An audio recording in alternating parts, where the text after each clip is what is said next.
As Labour's first budget in 14 years approaches, tensions in the cabinet are escalating to a fever pitch. Angela Rayner, the Housing Secretary, and Rachel Reeves, the Chancellor of the Exchequer, are at loggerheads over a crucial issue that threatens to define the party's early days in power: the funding of social housing. With Prime Minister Keir Starmer attempting to balance ambitious campaign promises with the hard realities of fiscal responsibility, the confrontation between Rayner and Reeves has become a symbol of the broader challenges facing the Labour government. Rayner has been pushing hard for billions of pounds in additional funding for affordable housing. She argues that without a major cash injection, Labour will struggle to deliver on its pledge to build 1.5 million new homes over the next 5 years. Housing is not just a political issue for Rayner, it's personal. She has consistently framed the social housing crisis as a moral mission, emphasising that Labour must tackle the deep-rooted inequalities in the UK housing market. In speeches and interviews, she has made the case that without proper investment in housing, Labour risks failing the very voters who handed them power in the July general election. At the Labour conference last month, Rayner made an impassioned plea for housing to be seen as central to the government's growth strategy. Building homes isn't just about giving people roofs over their heads, it's about creating jobs, boosting local economies, and addressing long-standing social inequalities, she said. Her argument is that affordable housing must be a priority, not just from a social justice perspective, but as a driver of economic growth. More homes mean more construction jobs, more spending in local communities, and more opportunities for families to build better lives. But Rayner's vision has hit a significant roadblock in the form of Rachel Reeves. The Chancellor has made it clear that with a looming £40 billion shortfall in the public finances, there simply isn't enough money to meet every department's demands. Sources close to Reeves say she's under immense pressure to find savings wherever possible and is unwilling to commit to the massive funding boost that Rayner is asking for. The Affordable Homes Programme, a key government initiative aimed at increasing the supply of affordable housing, is already running out of money, and Rayner has requested a £2 billion top-up to keep it going. Without this extra funding, Rayner warns that Labour's housing targets will be impossible to achieve. The tension between Rayner and Reeves reflects deeper divisions within the Labour cabinet, where ministers are increasingly frustrated with the Chancellor's tight control over the budget. Rayner is not alone in her discontent. Louise Hay, the Transport Secretary, and Shabana Mahmood, the Justice Secretary, have also raised concerns about the deep cuts being demanded of their departments. All three ministers have reportedly bypassed Reeves and taken their concerns directly to Prime Minister Keir Starmer. This move, while unusual, highlights the growing rifts within the government as ministers grapple with the reality of governing under tight fiscal constraints. Rayner's argument is straightforward. Social housing is not just a welfare issue, but an economic one.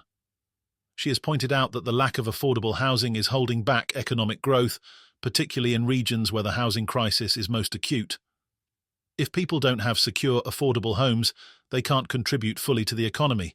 It's that simple, she said in a recent interview. Rayner has also framed the issue as a matter of Labour's credibility.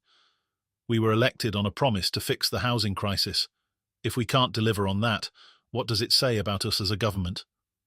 Reeves, however, is focused on the broader challenge of closing the budget gap without jeopardising Labour's reputation for fiscal responsibility. While she acknowledges the importance of housing, she has repeatedly stressed that the government cannot afford to spend recklessly. Treasury sources have suggested that while Reeves is sympathetic to Rayner's concerns, she is under immense pressure to balance competing demands from other departments. The NHS, transport and education are all in need of additional funding, and Reeves has made it clear that tough choices will need to be made. The row over housing is emblematic of the broader tensions that are building as Labour prepares to deliver its first budget. Reeves has already asked several departments to cut as much as 10% from their capital budgets, a demand that has angered many ministers. The Department for Transport and the Ministry of Justice are two of the hardest hit, with both departments warning that such deep cuts could have serious consequences for public services.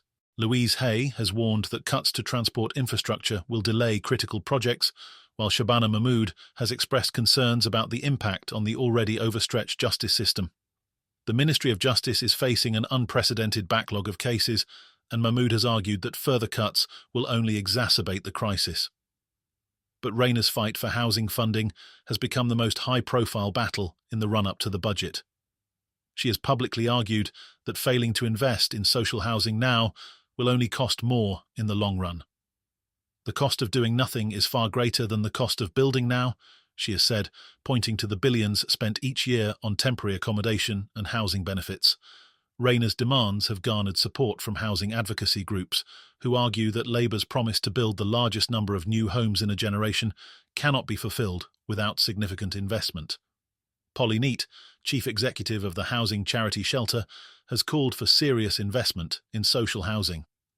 This government was elected on a promise to deliver the biggest increase in social housing in a generation. The only way to do this is through serious investment and by recognising housing as critical infrastructure, Neate said in a statement. Rayner's allies also argue that the government risks squandering a rare opportunity to fix the housing crisis. With Labour enjoying strong public support, now is the time to be bold, they say, but Reeves is facing pressure from other quarters to rein in spending. She has been adamant that Labour must not repeat the mistakes of previous governments by overspending and increasing the national debt. The clash between Rayner and Reeves is just one of several budget-related disputes that are threatening to overshadow Labour's first major policy statement since coming to power. The repair bill for NHS infrastructure has soared to nearly £14 billion, with hospitals across England facing severe deterioration. NHS leaders are demanding an extra £6.4 billion over the next 3 years to fix crumbling buildings and outdated equipment, adding further pressure to Reeves's already stretched budget. At the same time, Labour's flagship energy project, Great British Energy, GBE, is in danger of being hamstrung by tight fiscal controls. The government's plan to decarbonise the UK's power sector by 2030 relies heavily on GBE, which has been allocated £8.3 billion in initial funding. However, Reeves has imposed strict borrowing limits on the new company, which critics argue will prevent it from making the necessary investments to meet the government's ambitious targets. As the October 30th budget approaches, the stakes for Labour could not be higher. Starmer's leadership is being tested as never before, with ministers increasingly vocal about their frustrations. Rayner's public campaign for more housing funding has put her on a collision course with Reeves, whose priority is to maintain fiscal discipline. For Starmer, the challenge is clear. Can he hold his cabinet together and deliver a budget that balances fiscal responsibility with the need to meet Labour's ambitious campaign promises? The coming weeks will determine whether Labour can navigate these internal divisions or if the cracks in the cabinet will widen into a full-blown crisis.